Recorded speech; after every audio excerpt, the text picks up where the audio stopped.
ఇదిగోండి, ఇది బయట స్ట్రీట్ డాగ్ అండి. ఇదిగోండి చూసారండి, ఇది ప్రెగ్నెంట్తో ఉందండి. దీన్ని ఎవరో కొట్టారు, ప్రెగ్నెంట్తో ఉంది. ఇదిగోండి ఇక్కడ దెబ్బ కనబడుతుందా, దీన్ని కొట్టారండి పాపము. అసలు మనుషులేనా వాళ్ళు? ఎవరు కొట్టారేమో కానీ వాటి స్థానంలో ఉన్నాయి కదా, ఎందుకు మూగజీవులను అసలు కొట్టడము? అసలు చాలా బాధ అనిపిస్తుందండి. రోజు పిలవంగానే పాపం అన్నం పరిగెత్తుకొని వస్తుంది. ఇదిగోండి 2 తల్లి పిల్లలండి. ఇప్పుడు ఇది మళ్ళీ ప్రెగ్నెంట్తో ఉంది పాపం. దాన్ని అదిగోండి చూడండి, దాన్ని ఎంతలా కొట్టారు.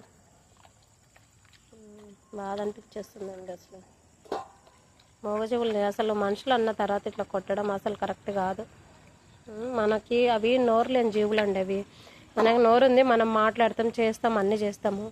అవేమంటున్నాయి? వాటి స్థానంలో అవి బతుకుతున్నాయి కదా. ఎందుకు అసలు వాళ్ళని అట్లా టార్చర్ పెట్టడము? ఎవరినైనా కరవడానికి వెళ్తుందా? ఎవరినైనా హింసిస్తుందా? కాదు కదా. చాతనైతే బుక్కడు అన్నం పెట్టాలి, అంతేగాని కొట్టడం ఎందుకండి?